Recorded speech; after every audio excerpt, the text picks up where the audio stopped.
Buenos días, en un minuto empezamos.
Ok. Hoy día vamos a ver cómo podemos hacer, no es cómo podemos hacer, sino eh, cuál es el criterio para analizar un artículo científico, ¿no? Ya hemos visto eso alguna de las clases anteriores, y lo que vamos a hacer ahora es, pero con un artículo siguiendo ese criterio, ¿no? Y la siguiente clase haremos con otro tipo de artículo. Y bueno, el objetivo es que utilicemos esos criterios cuando estamos leyendo un artículo, ¿no? Ese es el objetivo. O sea, ya les digo, también esto es un tema de práctica, ¿no? Mientras más práctica tengamos, seguro que nos va a ir mucho, mucho mejor.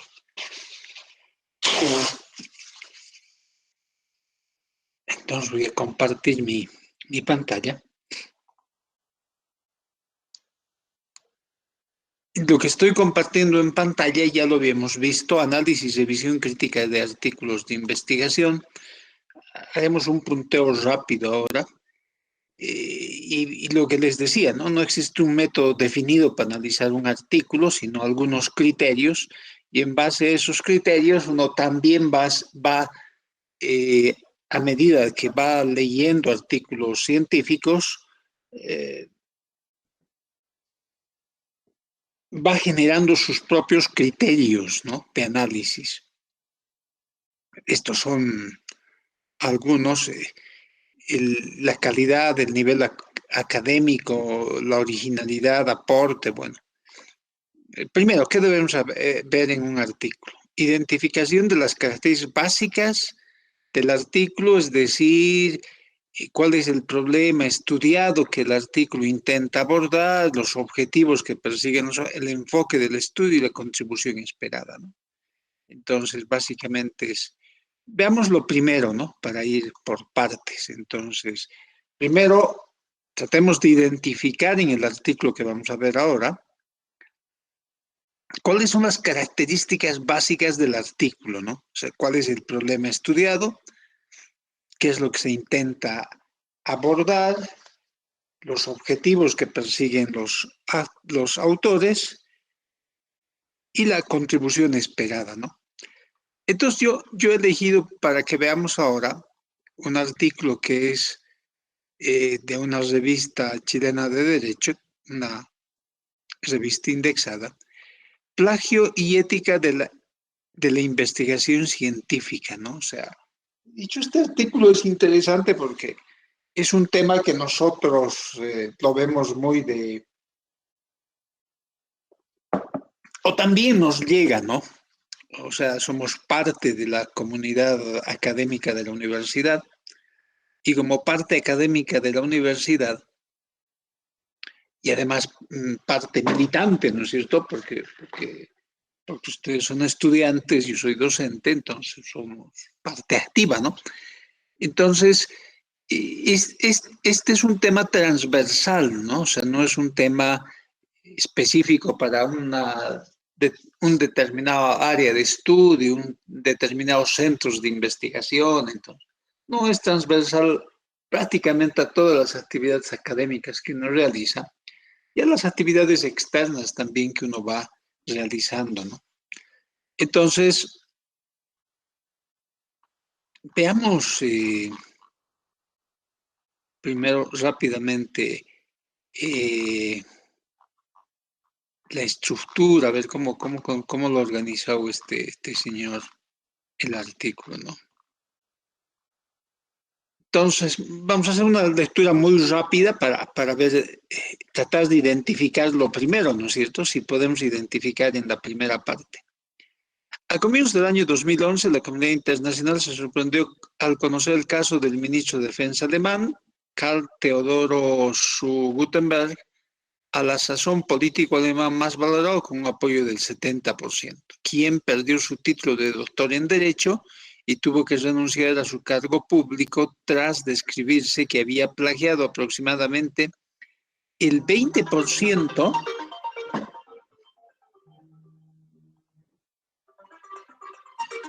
perdón, de menos.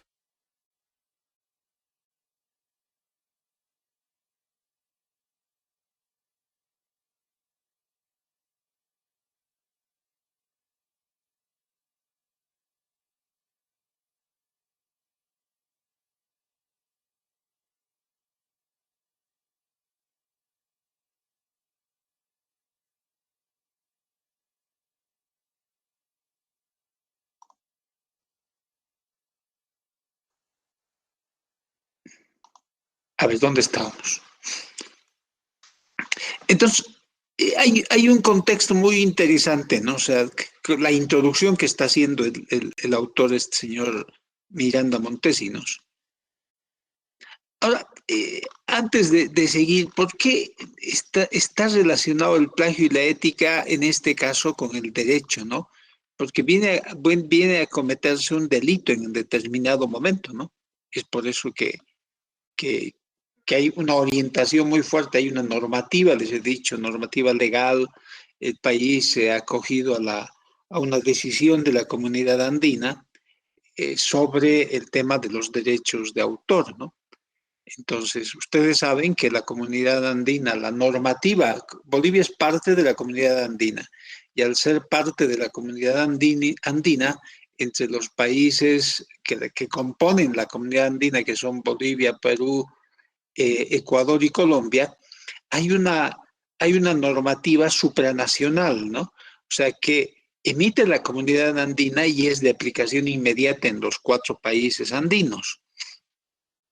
Y eso implica que hay también una normativa sobre el tema eh, de los derechos de autor relacionados con, no solamente con la investigación, sino en general, y esa misma decisión, que es como se llama la normativa que emite la comunidad andina, es aplicable en el país, ¿no? Aparte que tenemos una ley también en Bolivia, ¿no?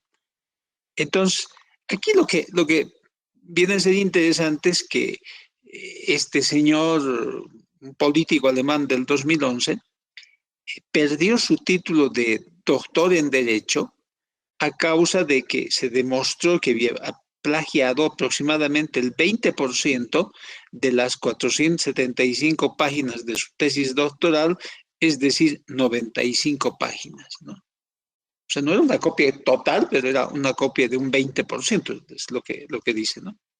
Más recientemente se publica un caso del presidente de Turquía, Paul Smith, a quien la Semberleaves University de Budapest les revocó el título de doctor luego de comprobarse que había plagiado más de 197 páginas de las 215, ¿no?, que componen su tesis doctoral sobre los Juegos Olímpicos modernos. Este escándalo terminó con la dimisión de Smith a la presidencia de Hungría el 2012. O sea, hace un contexto interesante, ¿no? Y entre dos extremos, digamos, ¿no? O sea, igual se cometió el delito. Entre uno un caso de un 20%, 95 páginas de 475 han sido plagiadas y otro caso de 197 a 215, ya más del 90%, ¿no es cierto?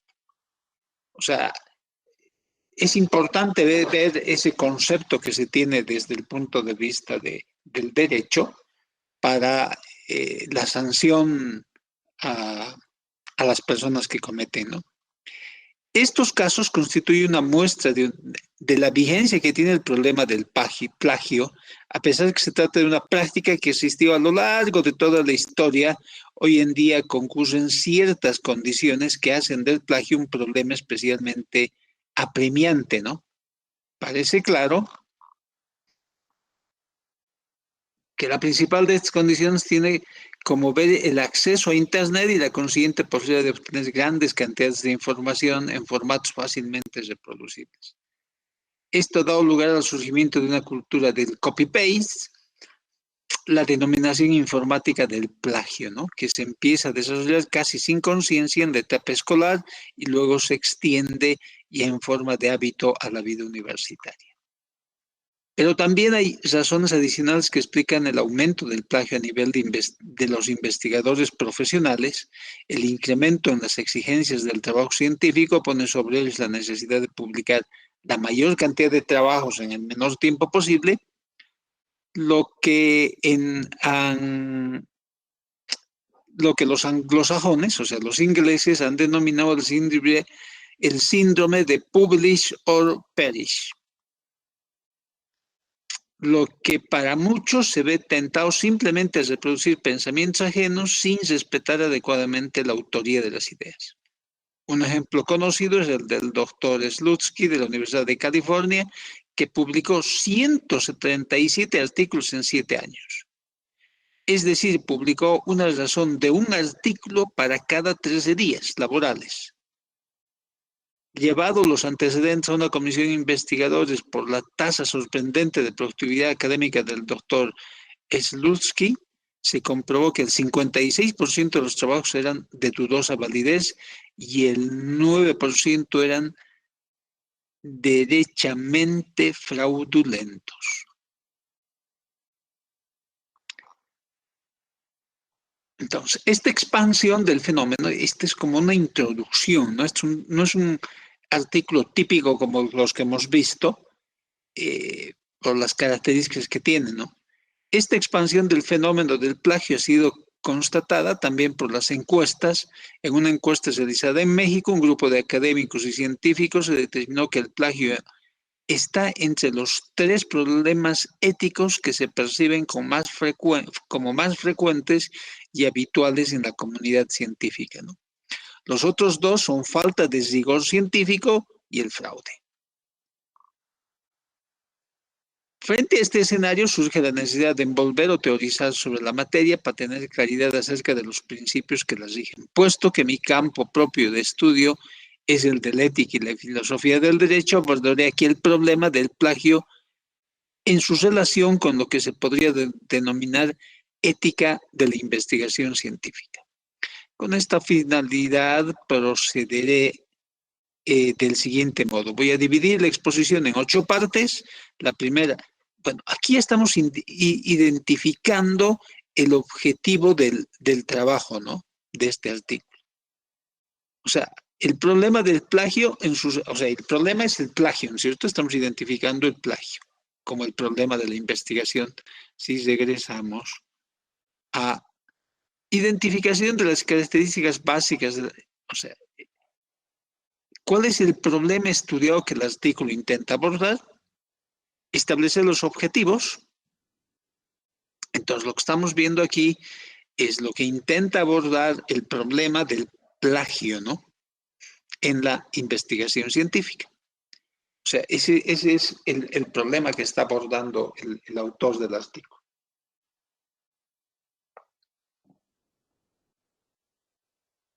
Y su objetivo es la relación del plagio con la ética de la investigación científica, ¿no?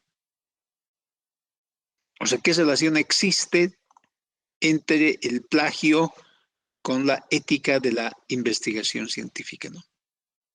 Y para ello, el contenido del artículo es explicar qué es la ética de la investigación científica, perdón. Segundo, una definición de la palabra, la etimología de lo que es el plagio.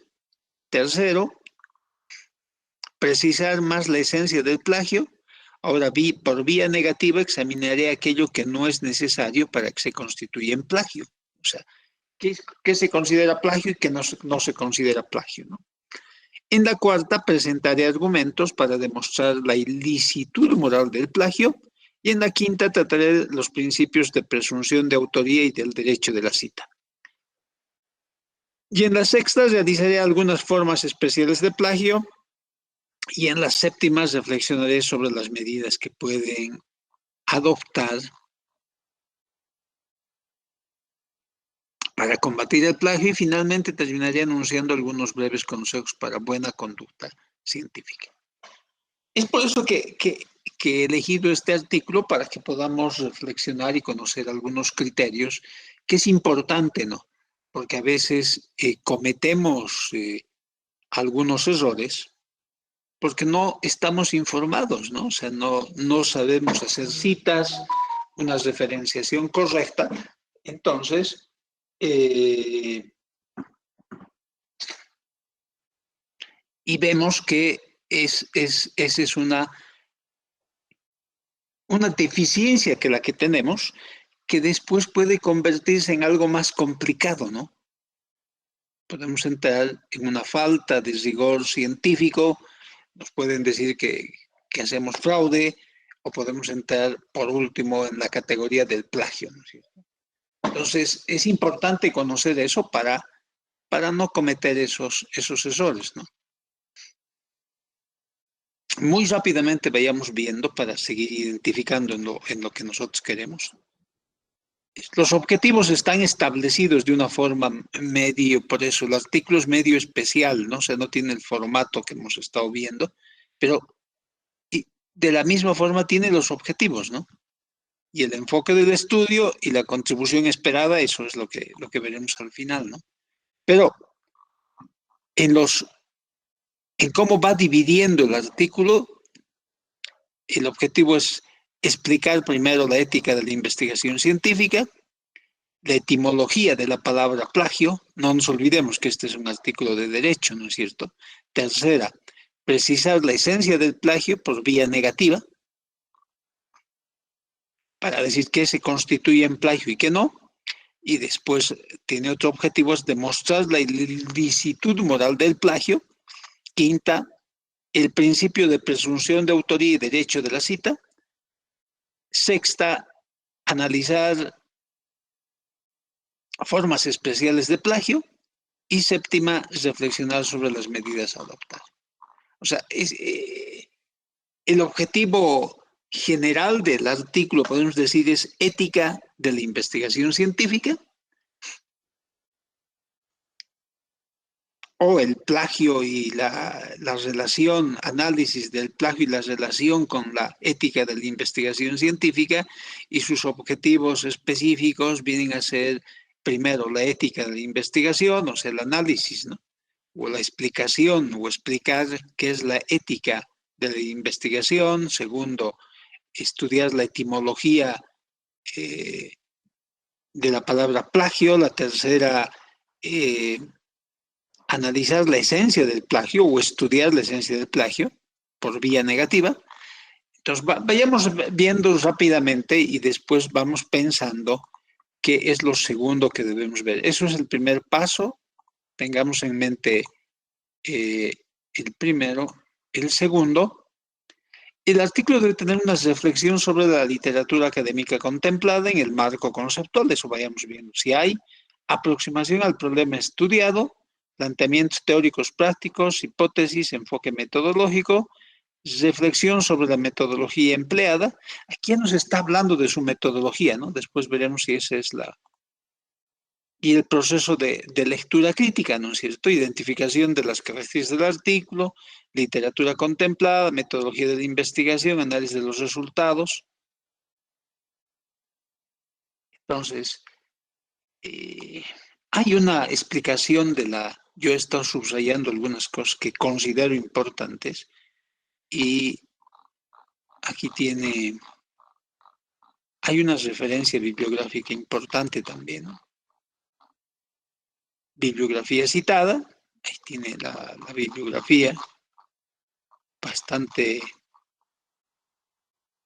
importante, las normas citadas, como es un tema de derecho, ¿no es cierto? Entonces, referencia a determinadas normas y vayamos viendo qué es lo que...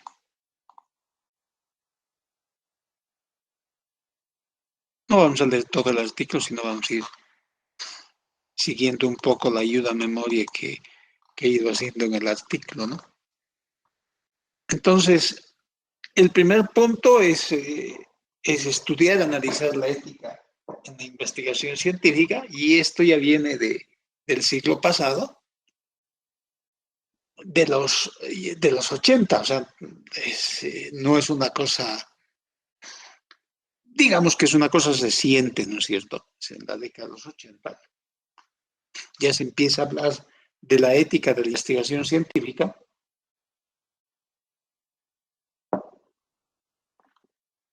Y básicamente lo que dice el autor es que se refiere a un conjunto, se refiere al conjunto de principios morales específicos que regulan la actividad de la investigación científica. Entonces, aquí que concluye que la ética de la investigación científica, entonces, es una rama de la ética especial, que versa sobre, hay toda una definición, ¿no? Sobre el modo de los principios comunes de la moralidad de los actos humanos que se explica en un ámbito determinado de la vida del hombre, y este es el caso de la investigación científica y el trabajo académico, ¿no? Entonces, ¿qué es lo que ha pasado? La noción de la ética de la investigación científica ha avanzado de la mano de la noción de la mala conducta científica o la mala conducta de la investigación, ¿no?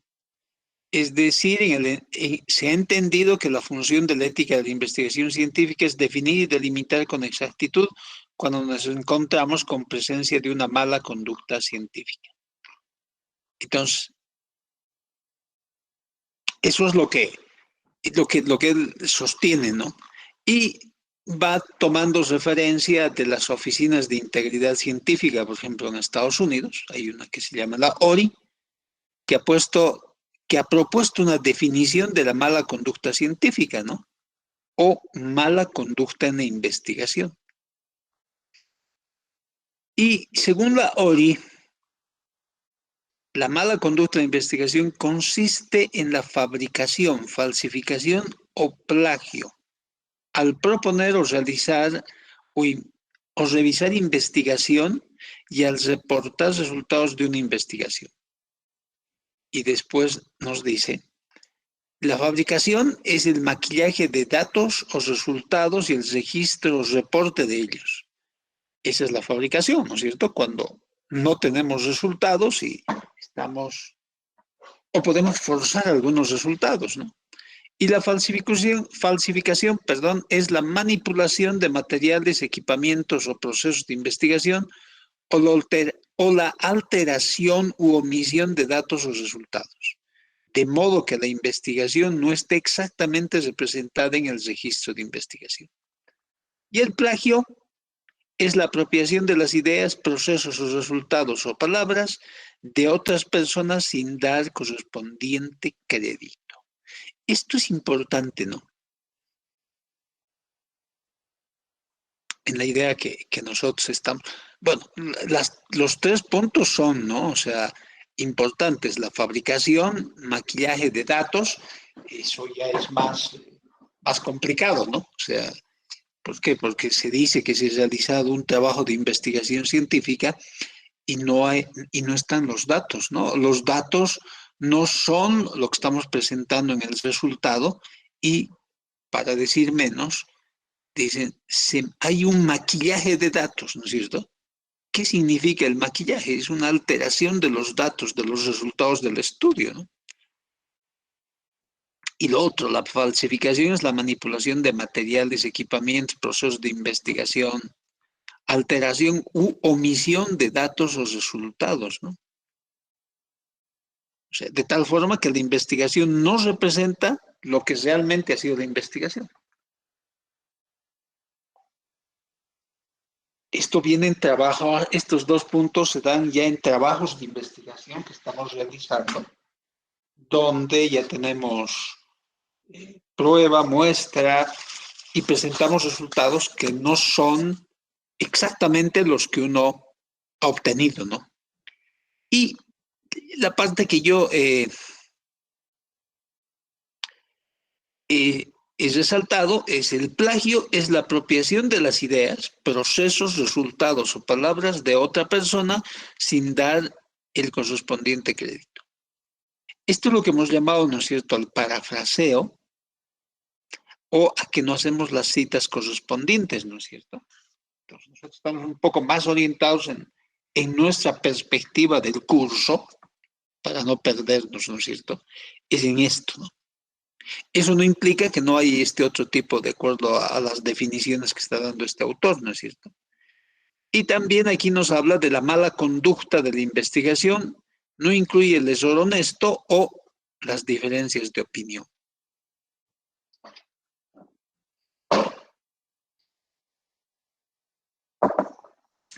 Entonces es importante el punto C, ¿no?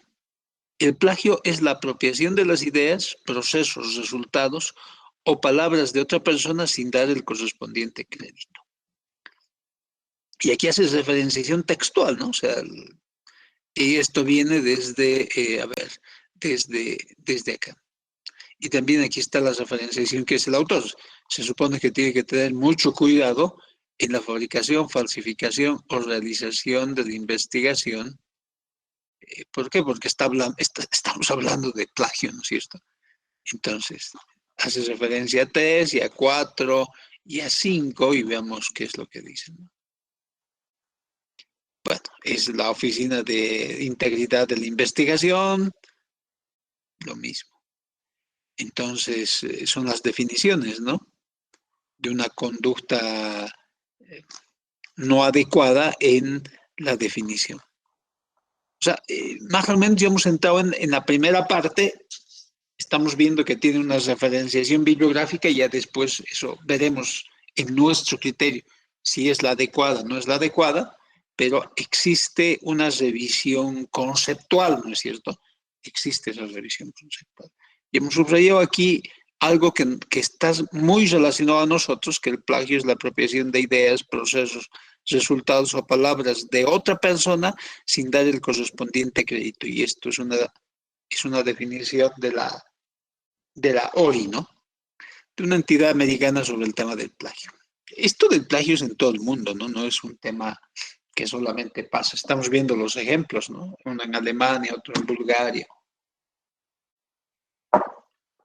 Y hay muchos más, ¿no? Si uno revisa, hay muchos más.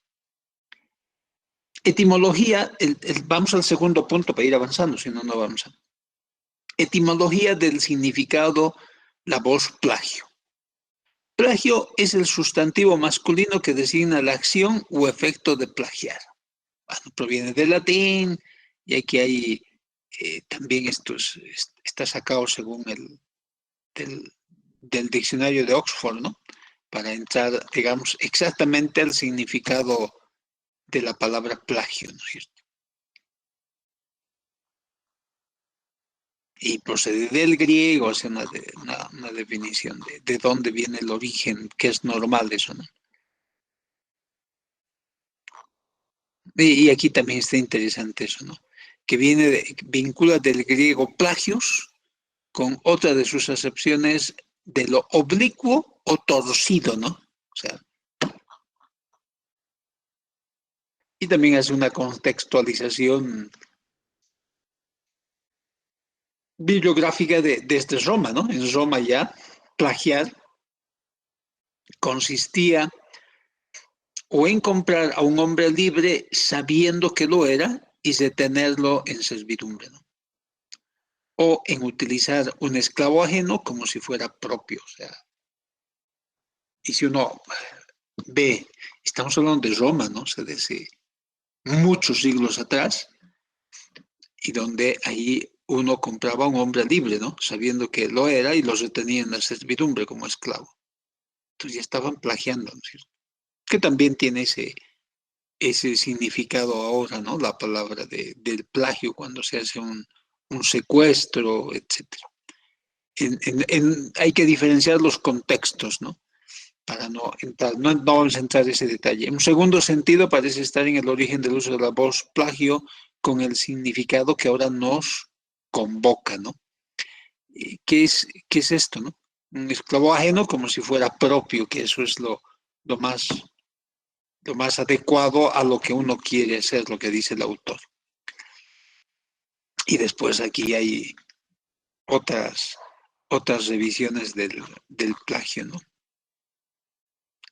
La metáfora de Marcial de la esclavitud, bueno, solamente vamos a hacer una revisión rápida y no vamos a entrar a ver, porque esa es parte de la revisión bibliográfica, de la parte etimológica que él dice de la palabra plagio, ¿no es cierto? Y aquí, en primer lugar, consiste en una copia de una obra ajena, o sea, el plagio, que esto es lo que yo creo que nos interesa, ¿qué es?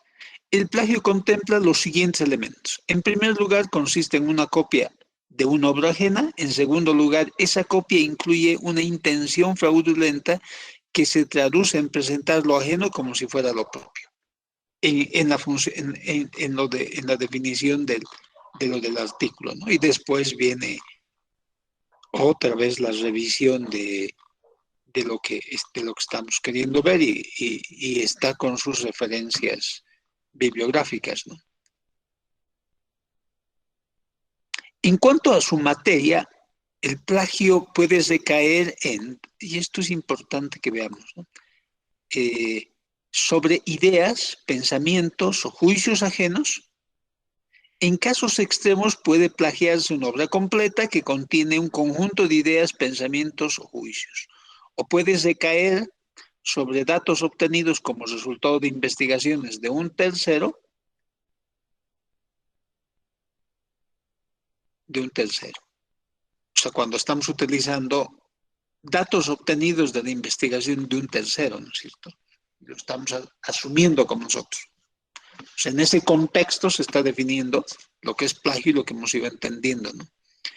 Y aquí utilizará la palabra obra para referir a cualquier elemento susceptible de ser plagiado. Eh, Aquí también, naturalmente no se comete plagio en toda ocasión que se invoca una idea o juicio ajeno sin citar la fuente. Esto es importante, ¿no? lo que ya hemos estado mencionando en otro contexto, pero aquí también el autor lo está indicando, ¿no? No se comete plagio en toda ocasión en que se invoca una idea o juicio ajeno sin citar la fuente.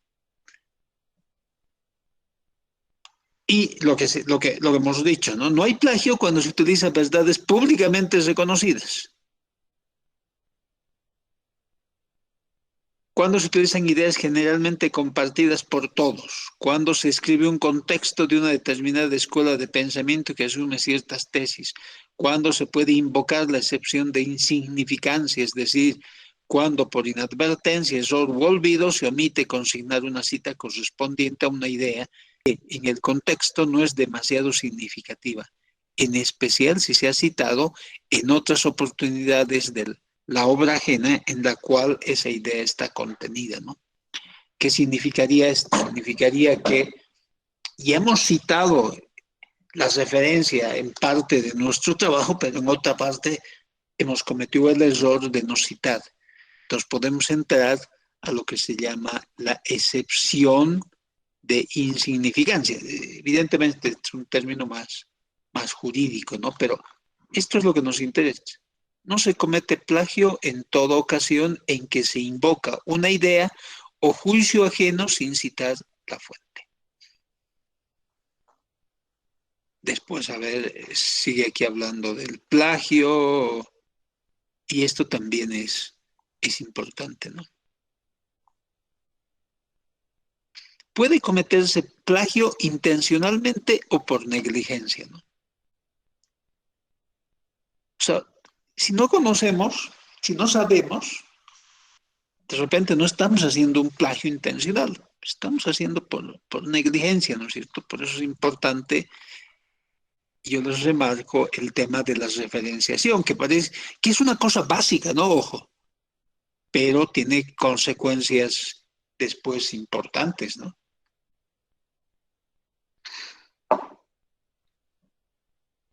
O no domina, por ejemplo, las técnicas de citación, ¿no? Entonces, esto es importante, ¿no? En nuestro contexto, ¿no es cierto? A ver, así cuando uno por desidia un, o sea, por flojera, ¿no es cierto? Por desidia, un investigador no conoce las exigencias morales del trabajo académico. O sea, ya saben lo que es la desidia, ¿no es cierto? Por desidia, eso lo dice el autor.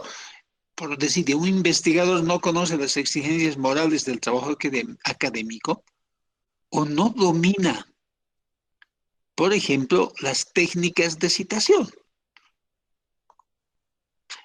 Eso es lo que estamos repitiendo nosotros, ¿no es cierto? O sea, uno tiene que conocer, o sea, y cuando uno domina es cuando uno practica haciendo eso, ¿no es cierto? O sea, no lo hace de otra forma.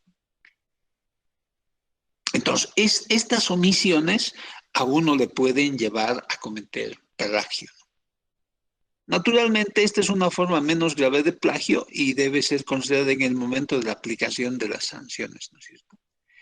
A ver, leeremos completamente esto, y esto es lo que lleva a omitir los créditos ajenos en un trabajo que se está realizando. Comete igualmente una forma de plagio, aunque no haya tenido la intención de presentar como originales y propias las ideas de otro.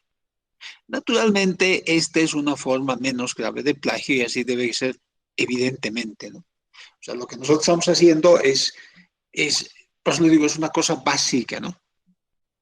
Uno tiene que conocer las técnicas de citación, o por lo menos tiene que saber dónde está la referencia, que cuando uno necesita va y busca, ¿no? Sigamos avanzando.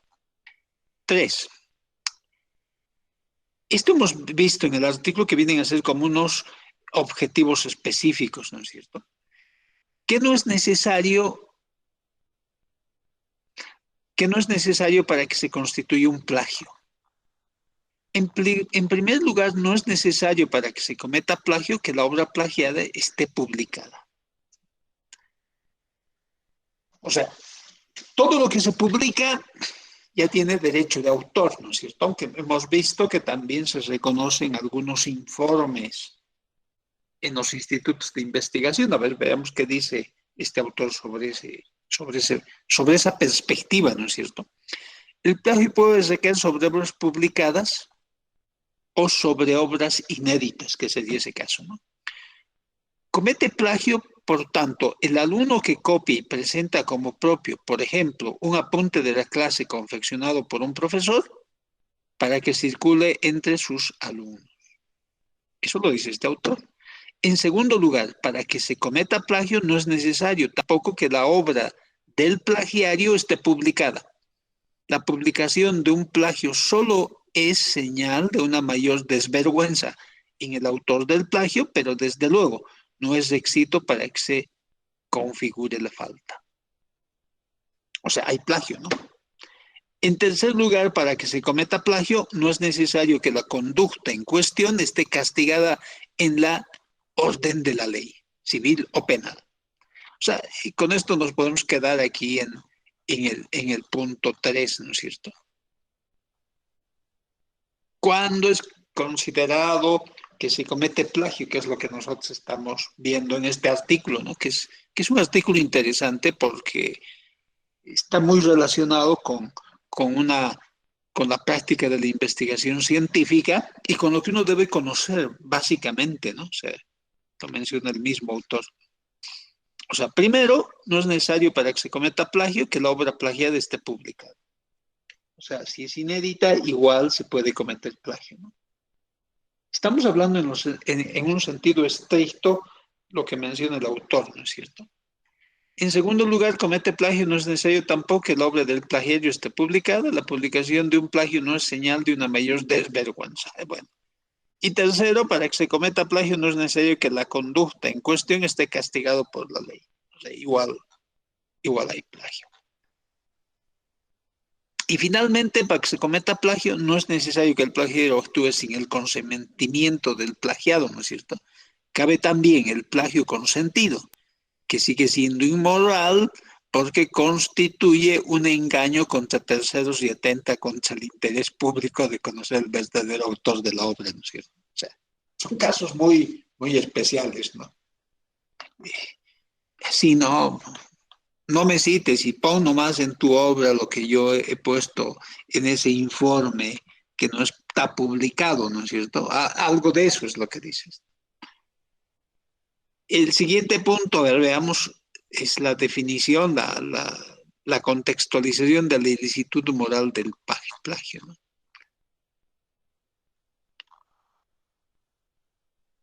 Aquí hay un punto que yo lo subrayo porque es bien importante esto y hemos estado hablando, nosotros aprovecharemos aquí para reflexionar un tantito sobre esto, ¿no? La guía sobre las buenas prácticas académicas de la Universidad de Oxford considera que quien parafrasea un texto ajeno y cambia unas pocas palabras en su orden comete un plagio, incluso en el caso de que incorpore una referencia del autor original. Esto es según la Universidad de Oxford, ¿no? O sea, cada universidad tiene su propio contexto, ¿no es cierto? Según la guía de Oxford, quien así procede crea una imprecisión engañosa de que los textos parafraseados son propios. Lo que la guía sugiere es usar palabras propias para escribir un resumen breve del argumento completo del autor. Eso lo dice la Universidad de Oxford, ¿no? En mi opinión, calificar un plagio a la parafraseo que incluye referencia es un error. Eso lo dice el autor. De hecho, el recurso a la paráfrasis puede ser hasta conveniente, pues permite evitar las citas textuales excesivas. Por un lado, conservar para algunas palabras o expresiones del autor es una vía legítima para mantener la fidelidad del texto original. Esto ya está indicando el autor del artículo. Pero aquí, ¿cuál es la reflexión? La reflexión es que cuando uno va y escribe un artículo, pues ya sea para una revista, ya sea en alguna otra universidad, uno tiene que ver cuál es la buena práctica de esa universidad, ¿no es cierto? O sea, para unos, lo que puede considerarse como el parafraseo, como parte de plagio, para otros puede que no sea, ¿no es cierto? O sea, ahí es importante el contexto, ¿no? Ahí es importante que veamos el contexto. Aquí sigue viendo el tema de Fidentino de la época de la Roma, ¿no? Principio de presunción de autoría o derecho de cita. A ver, veamos qué es lo que nos dice aquí. El autor, en un trabajo académico se presume siempre que lo que el autor presenta es un desarrollo propio y original. Esta presunción no solo se desvirtúa mediante la cita o la referencia de la fuente de la que se extrajeron las ideas o datos. Por lo mismo, si falta las citas respectivas, se presume que el autor presenta su exposición como si fuera propia original. Esto es importante, ¿no? O sea, lo que no citamos, estamos suponiendo que es propio. O sea, por eso yo les comentaba en algún momento, y seguro que en la revisión, cuando estemos trabajando en el desarrollo del trabajo que van a ir haciendo, las gráficas que presenten les voy a preguntar, ¿no? Esto es, ¿tiene cita o no tiene cita? O sea, o es una gráfica de ustedes, porque uno presume, ¿no? Que el autor presenta su exposición como si fuera propia porque no hay una cita, ¿no es cierto? Entonces, por eso se cita, o sea, porque uno cuando revisa algo lee y esa es la primera presunción, ¿no es cierto? Que es correcta.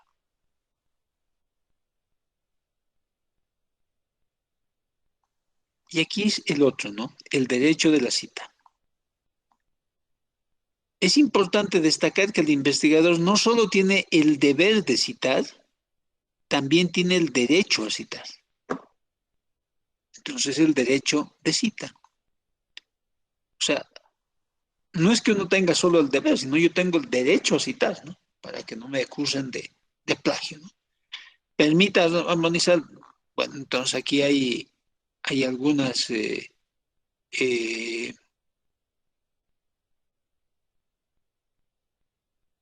y aquí hay una definición que es importante, ¿no? De un profesor argentino que debe ser de derecho, Fernando Toler.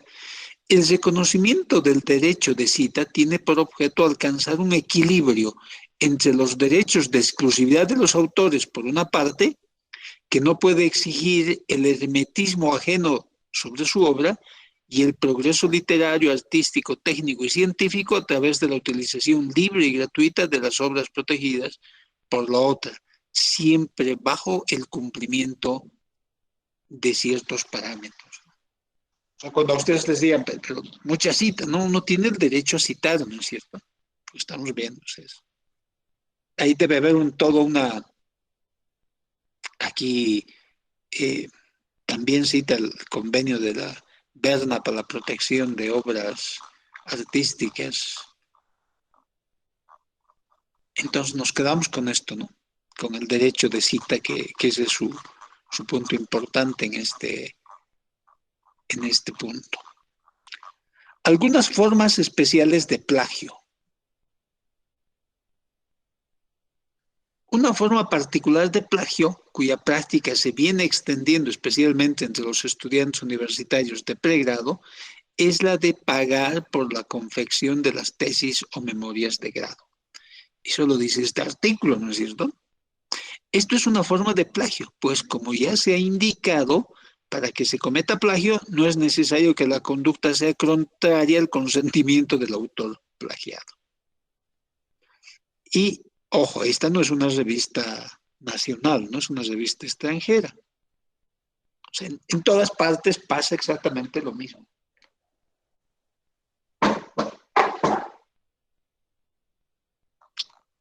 Por otro lado, la elaboración de una memoria o tesis es un requisito con el que debe cumplir el alumno para acreditar que posee determinadas competencias que lo capacitan para obtener el título que se trata. Así puedes pagar a un tercero por la confección de una tesis. Es tanto pagarle a alguien para que no suplanten rendir un examen, ¿no? O sea, también cuando se presenta este caso, el autor de este artículo, que es alguna forma especial de plagio, ¿no? Lo menciona, que eso también se considera plagio.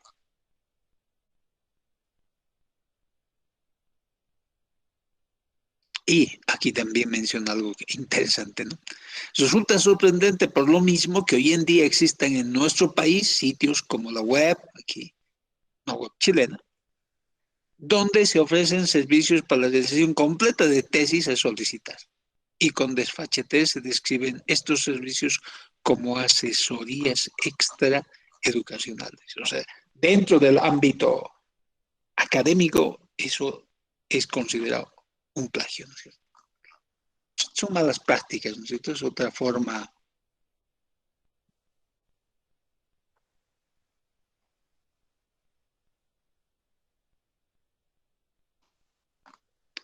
¿Qué más tenemos sobre algunas nuevas formas típicas del plagio?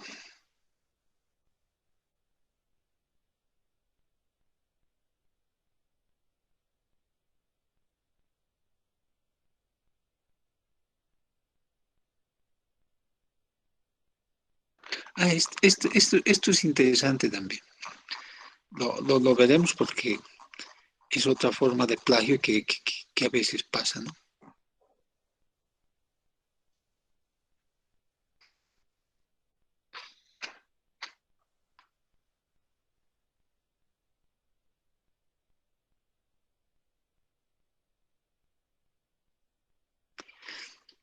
A ver, eh, aquí hay una práctica que no, esto es nuevo, pero es interesante. La práctica de dirigir tesis o memorias que consistan en una transcripción de las clases del mismo director, o sea, del mismo que va hablando, ¿no? En este caso del profesor. Aunque no me parece que pueda decir que se cometa plagio el director que luego publica la tesis como propia, puesto que trata de una transcripción de lo que él ha dicho. La práctica desvirtúa el sentido, esta es la parte interesante, de una memoria o tesis que es hacer un aporte al avance de la ciencia, aunque solo sea sistematizado el estado de la cuestión y no desarrolla las habilidades mecanográficas del alumno. En cualquier caso, si la acción ya se ha realizado y el alumno ha puesto trabajo importante de su parte, por ejemplo, una redacción más ordenada y cuidadosa a la búsqueda de todas las referencias que el profesor hace verbalmente en la clase, lo justo sería agregarle como coautor del trabajo y detallar en el prólogo que en la introducción o en otro apartado inicial la participación que ha tenido cada uno de los autores en la elaboración de la obra. O sea, ¿qué es lo que nos están diciendo acá?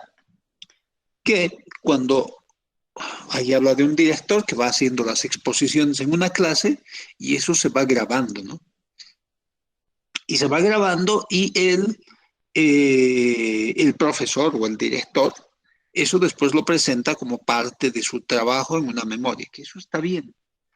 Pero si es que el alumno que graba y le ayuda en la redacción de ese documento, el autor de este artículo considera, aquí dice, es un trabajo importante que le ha hecho, ¿no? Porque ha ayudado a una redacción más ordenada, cuidadosa, etcétera. Y debería incluírselo como coautor del trabajo, ¿no? Y detallar en el prólogo la participación que ha tenido en, en la obra, ¿no?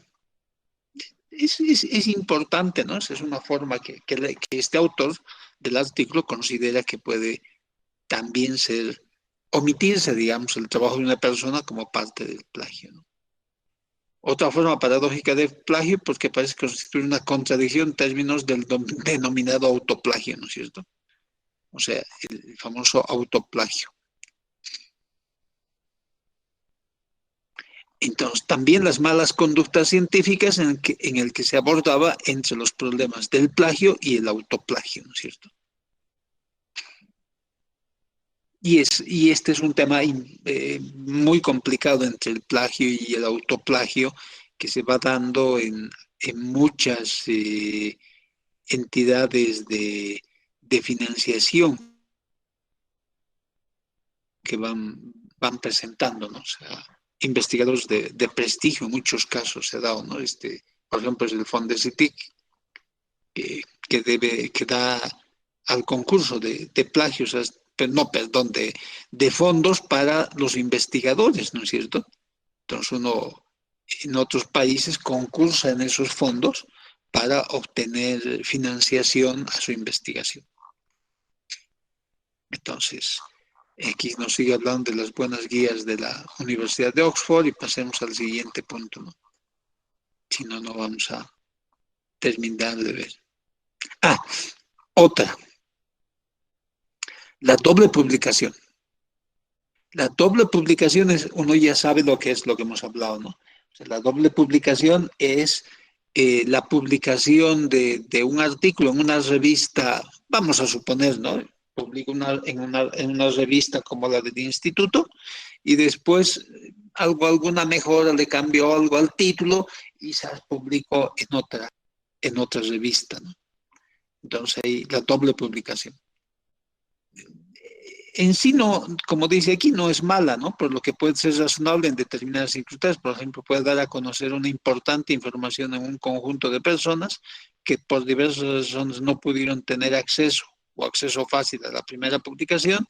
Desde luego, la nueva publicación se hace en otra lengua, se beneficia de una audiencia nueva. Ocurre lo mismo cuando se publican y se realizan en territorios diferentes, con poca comunicación o en épocas diferentes, ¿no? Indudablemente ilícito replicar trabajos antiguos o difíciles de encontrar, aunque se lo haga bajo un nuevo título más adecuado al nuevo lector. En algunos casos, el autor hace una primera publicación, por ejemplo, las actas de un congreso que le permite recibir críticas e incorporarlas en la nueva edición que estará destinada a una revista especializada.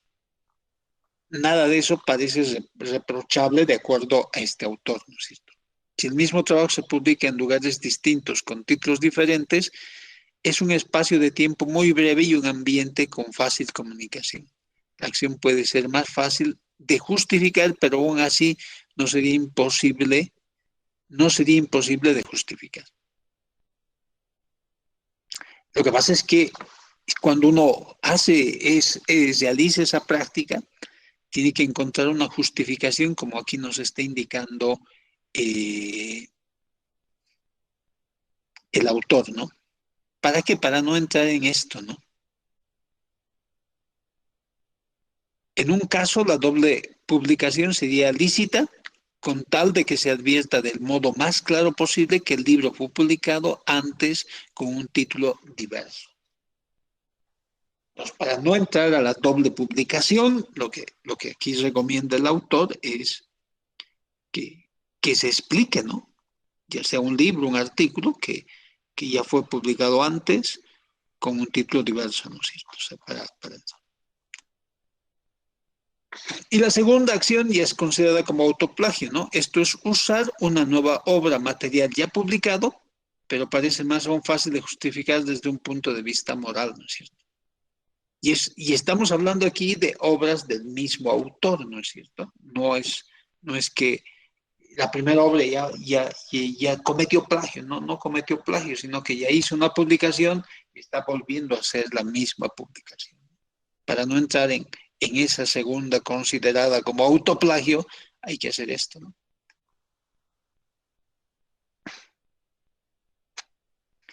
O las modificaciones que uno va haciendo al artículo para no entrar, ¿no?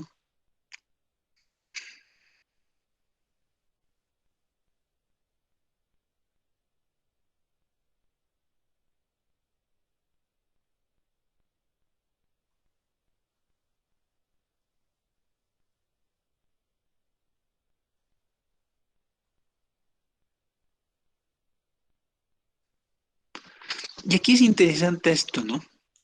Lo vamos a pintar solamente para que vayamos reflexionando un poco nosotros, ¿no? Esta opinión parece interesante del autor, ¿no? De hecho, en algunos casos sucede que es el mismo profesor a cargo del curso quien sugiere a los alumnos que mejoren o amplíen un trabajo ya realizado, sin importar si lo han realizado en la misma asignatura o en otra. Con todo, tampoco parece razonable que a lo largo de toda su carrera un alumno presente el mismo trabajo cada vez que la amplitud del tema exigido en una asignatura lo permita, ¿no? Eh, acá es importante y por eso ha quedado esto resaltado, esto, ¿no? Para no entrar en ese detalle fino, ¿no? Estamos hablando de cosas ya de plagios muy finos, ¿no? Y de acuerdo a las normas de cada universidad, ¿no es cierto? O sea, es mencionar esto, ¿no? Y con eso uno no entra en esa disyuntiva, ¿no? En un caso así, la doble publicación sería lícita con tal de que se advierta del modo más claro posible que el libro fue, en este caso estamos hablando del libro, sino del trabajo que uno como estudiante realiza y lo va mejorando, ¿no es cierto? Y con eso entramos a este tema que si uno ve en lo fino de esto, que puede considerarse autoplagio, ¿no es cierto? Cuando uno está haciendo de su mismo trabajo una nueva publicación. Por eso está resaltado esto para...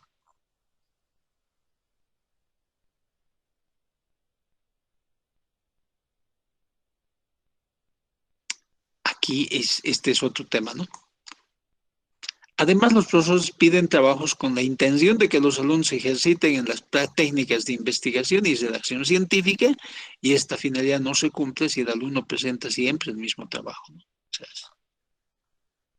ahí ya entramos a un tema mucho más fino y lo que deberíamos hacer es entrar y no decir, no cometer esto, ¿no? Sino mencionar medidas contra el plagio. La lucha contra el plagio ha de comenzar desde luego poniendo los medios para que quienes desarrollan alguna actividad de investigación, en particular los que inician en ella, adquieran la conciencia de que también en este ámbito hay reglas morales específicas que deben seguirse.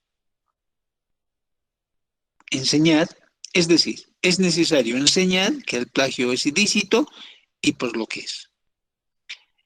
Y lo que yo siempre les estoy reiterando, ¿cierto? Esto parece obvio, pero a lo que me refiero es que hoy no podemos simplemente dar por supuesto que se trata que se trata de materias conocidas, ¿no es cierto? O sea, la diferenciación, hablar de estos temas, parece ser obvio y después dicen, no, pero eso no es cómo se va a enseñar, cómo se va a reflexionar sobre esos temas. No, se tienen que reflexionar porque si no conocemos, estamos cometiendo un error de omisión, ¿no es cierto? Y no podemos hacer eso. Puede parecer obvio. Y aquí también hay algo que es los que imparten cátedras de metodología de la investigación o análogos deberían, por tanto, incorporar en algún nivel este tipo de reflexiones morales que por lo demás permitan dar pleno fundamento y sentido a las enseñanzas técnicas sobre citas, referencias y elaboración de repertorios bibliográficos. Perdón. O sea, esto es por eso que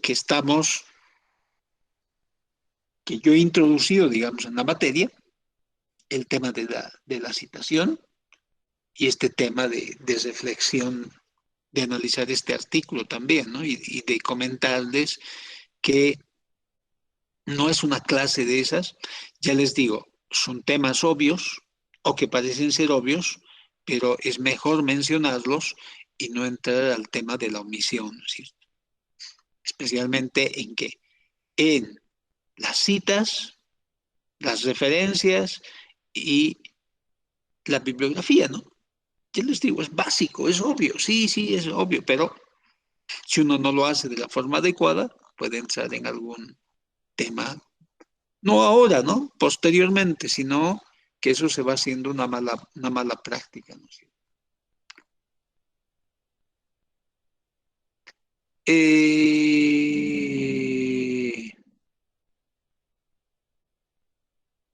aquí esto es cierto, ¿no? Este señor Richard Posner en su libro sostiene que en tiempos actuales es ingenuo pretender erradicar el plagio por la sola vía de predicar a los estudiantes la malicia moral que conlleva, ¿no es cierto? Eh, como dice al comienzo, algunos llegan a la universidad con la práctica del copy-paste convertida en hábito y respecto de ellos las han admoniciones puedan surtir poco o ningún efecto, ¿no? Entonces, lo que pasa es que hay ese hábito que uno tiene, ¿no es cierto? Entonces, como ellos dicen, ya uno viene desde la escuela, desde antes, con ese hábito y llega a la universidad, pero también hay un software de detección de plagio, ¿no es cierto? Es lo que les había comentado, hay muchos softwares. Las universidades ya lo utilizan como un recurso para eso, ¿no? O sea, para esta de detección de plagio, lo que parece una buena idea. Entonces, y eso lo proponen profesores de otras universidades, ¿no es cierto? Este es un profesor americano que lo está proponiendo. ¿Qué más tenemos aquí? Eh,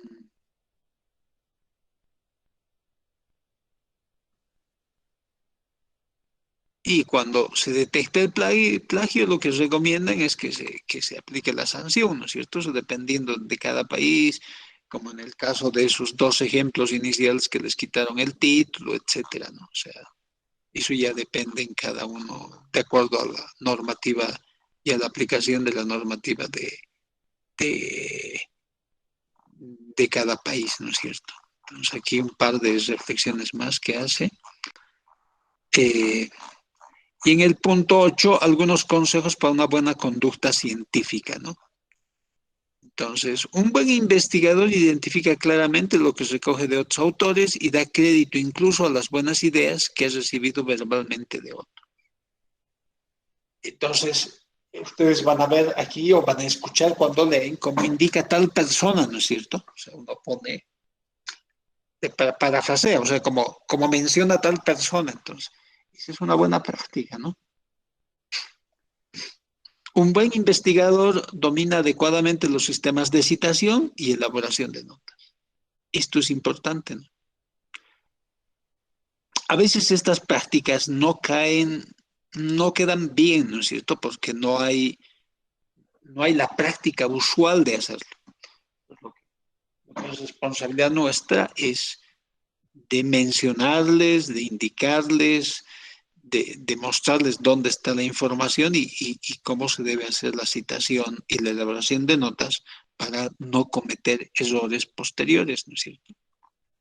Un buen investigador está al día en su propia disciplina, conoce los principales autores y conoce el discurso relevante, ¿no?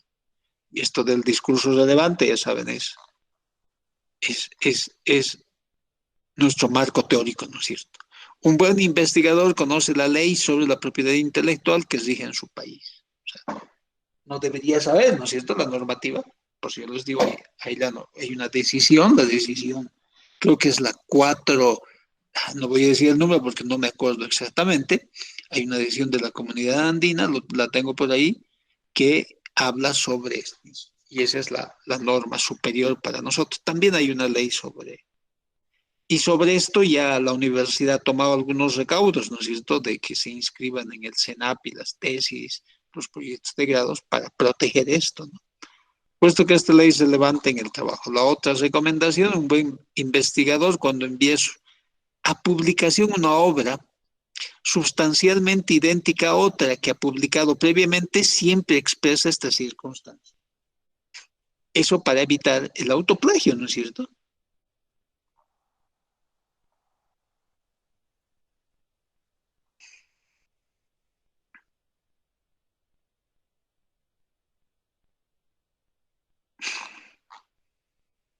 A ver, ¿qué más? Está la bibliografía citada. Es que hay un puntito que parece ser interesante, ¿no? En la lista de publicaciones, por ejemplo, en el currículum vitae, un buen investigador identifica claramente las reimpresiones o nuevas versiones de una publicación previa, ¿no? Si nueva es sustancialmente igual a la anterior, el buen investigador la agrega dentro del mismo número, para evitar que una publicación en duplicado cuente como si fueran dos trabajos. O sea, hay algunas prácticas que son importantes, pero volveremos rápidamente a lo nuestro, ¿no? En el proceso de la lectura crítica, identificación de las carencias del artículo sí se han dado, ¿no? Nos está hablando de del plagio y todas las definiciones de plagio. Hay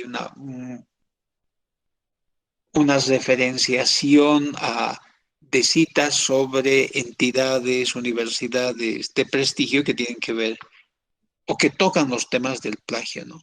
La literatura contemplada, por lo que hemos visto, tiene buena referenciación. No es es una investigación, pero lo que pasa es que acá el autor, ¿qué es lo que hace? Empieza a formar, a como a, a puntualizar en su trabajo sobre la ética y el plagio, 8 puntos, ¿no? En los cuales va definiendo, eh, caracterizando lo que es plagio. Después hace una contextualización también del derecho de cita, ¿no? Y también contextualiza, da referencias sobre lo que es eso válido, porque hay muchos criterios. Aquí también hay diversos criterios, ¿no? Pero y hay algunos criterios también que probablemente en su vida académica y profesional se van a encontrar, en la que les van a decir que no es bueno citar, ¿no es cierto? Mucho citar, porque ahí está un poco la contradicción, ¿no? De decir, citas mucho, pero ¿y cuál es tu trabajo, no?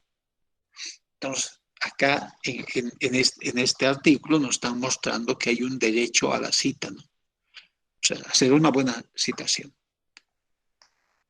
Y aquí no hay resultados, hay una discusión de las implicaciones, de las recomendaciones y conclusiones y comentarios finales de lo que deberíamos hacer, ¿no? Ya les decía, este no es un artículo típico de los artículos que hay, ya veremos uno la próxima clase, uno más contextualizado en nuestra área, ¿no? Para poder encontrar análisis de resultados, discusión, metodología específica de la investigación. En este caso, hemos tocado este artículo para analizar un punto que es importante, ¿no? Que parece ser fundamental en lo que nosotros estamos haciendo y es fundamental, solamente que en en el día a día consideramos como una obviedad, ¿no? Y eso es eh, lo que, lo que estamos tratando de evitar nosotros, ¿no? O sea, de decir, no conocer la forma de citación, unos dicen, pues eso es obvio, ¿cómo no vas a ver? ¿De acuerdo? Entonces estamos haciendo que eso no sea obvio, ¿no? ¿Cómo hacemos la referenciación bibliográfica? También, porque esos son elementos básicos en los que uno puede cometer cuando realiza sus trabajos y puede incurrir en plagio, ¿no? Por eso yo les decía desde un comienzo, desde hace clases anteriores, que uno tiene que conocer las reglas del juego cuando uno va a escribir, ¿no es cierto? Que uno va a estar, ¿dónde está? Está en la universidad, en tal universidad, y en esa universidad hay determinadas reglas que a uno le van imponiendo, ¿no? O sea, usted va a hacer la citación de sus trabajos con el tipo de citas de la triple I, con el tipo de citas APA, con el tipo de citas Vancouver, etcétera. Entonces, es lo primero cuando uno empieza a hacer este tipo de trabajos, tiene que revisar, ¿no? ¿Cuál es, cuál es el rayado de la cancha en términos coloquiales, ¿no es cierto? Entonces, uno, cuando hace una monografía, cuando hace un proyecto de grado, por ejemplo, cuando escribe un artículo, tiene que preguntar y decir, ¿cómo voy a realizar las citas, ¿no? O sea, o bajo qué estilo voy a realizar las citas, la pregunta correcta. Entonces, lo que estamos haciendo, como menciona el autor del artículo, son cosas básicas, son cosas que deberían ser obvias, pero no las queremos considerar obvias para que no caigamos en un tema de omisión, ¿no? Entonces, tener esas referencias de citación, de ver estilos de citación, referencias bibliográficas, ¿es, ¿es básico? Sí, es básico. Pero eso nos va a permitir a nosotros no incurrir en temas de plagio, ¿no? O sea, en cualquier trabajo que estemos realizando, nosotros desde las gráficas que vayamos a poner debemos citarlas. Si vamos a parafrasear, también deberíamos indicar el parafraseo. Deberíamos citar el parafraseo. Y si hemos tomado una expresión textual de algún artículo, libro, etcétera, también deberíamos mencionarlo, ¿no? Eso para no incurrir en eso. Ahora, evidentemente, o sea, este es un tema muy delicado cuando uno empieza a hablar de plagio, ¿no? Pero lo que hemos mostrado es lo que algunas revistas en general, eh, ya vamos a ver algunas condiciones que ponen las revistas para escribir artículos y nos dicen, no, se puede recibir artículos que ya hayan sido publicados, ¿no? Y aquí el autor nos da un poco la vuelta al concepto y lo que dice es el tema del autoplagio, ¿no es cierto? O sea, hay varias formas muy sutiles y después que se entienden que son como plagio, ¿no es cierto? Entonces, que yo tenga un artículo y después lo publique en otra revista, se puede considerar autoplagio. Pero, ¿qué es lo que uno hace? Oh, he escrito un artículo hace 20 años atrás y uno lo revisa y lo puede actualizar el artículo. Entonces, para que no se considere autoplagio, imagínense, o sea, la perspectiva de que cuando uno escribió, y eso siempre les he reiterado, ¿no es cierto? En su trabajo, ahora lo están viendo, el trabajo que van a realizar en el curso, y después de 3 años, por ejemplo, lean cuando estén terminando la carrera, y seguro que van a decir, uy, caramba, esto escrito, esto lo puedo mejorar, esto podría haberlo hecho de esta forma, ¿no? Entonces, para algunos, lo que usted escribió en este curso y después lo reflexiona y lo puede escribir para otro curso, puede considerarse como autoplagio, pero estamos hablando de que eso si lo explicamos y decimos, este artículo fue escrito, etcétera, etcétera, etcétera, y tiene estas consideraciones, ya no es autoplagio, ¿no? Entonces, es importante ver esas, hay algunas sutilezas mucho más finas, ¿no? Del plagio, o sea, como por ejemplo el ejemplo que daba de las clases que uno da y esas clases que son grabadas y después son transcriptas y son mejoradas en la redacción. ¿Quién hace ese trabajo de mejora en la redacción? Si es el mismo que da la clase, está bien, es correcto, ¿no? Pero si entrega a otra persona, por ejemplo, un alumno que le haga esa transcripción, esas correcciones, entonces también su, ya es bien fino eso, ¿no? El, Se debería mencionar al coautor del trabajo como coautor del trabajo, por lo menos en temas de redacción, ¿no es cierto? Eh, que si ustedes revisan y leen el prólogo de algunos libros, ahí también se menciona a los que han ayudado en la revisión y en la redacción del artículo, ¿no? O sea, o del libro, por ejemplo. Eso es lo que hemos visto en este tema. Quería aprovechar hacer un análisis rápido de los criterios y tocar un tema que es importante, ¿no? Quizá más hemos tocado el tema de fondo, que es el tema del plagio, y ver algunos ejemplos, no nuestro, no de nuestra realidad, sino de la realidad externa, ¿no es cierto? En todas partes hay el tema del plagio, es un tema mundial, y la protección que van haciendo los autores, las universidades de estas prácticas es mediante el software que les decía, ¿no? Y diferentes software, y ahí está software libre, ¿no?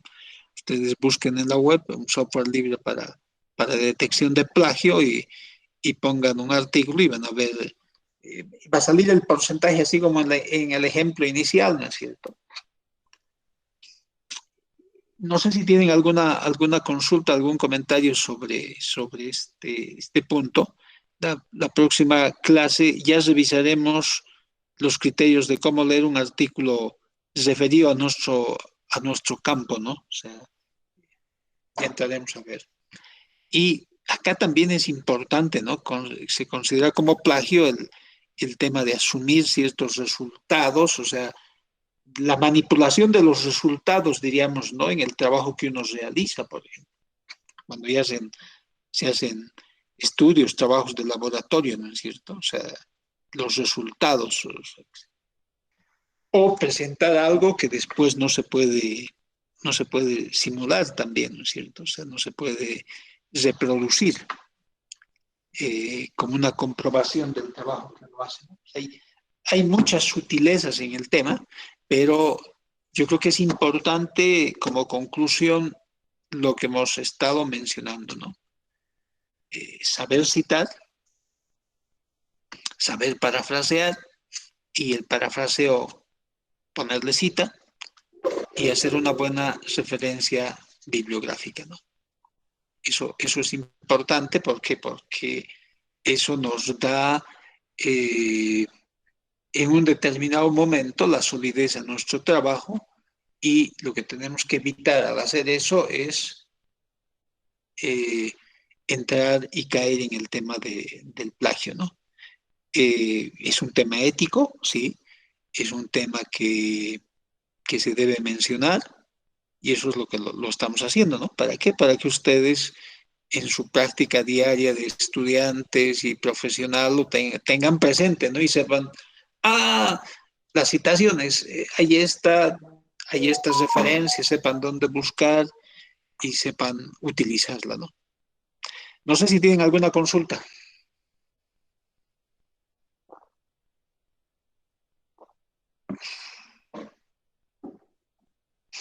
Si no hay consultas, hoy día quedamos acá, quedamos aquí más bien, y nos vemos el jueves. Ya el jueves tendremos el ejemplo de un artículo científico relacionado a nuestra área, ¿no? Buenos días a todos, que tengan buen día.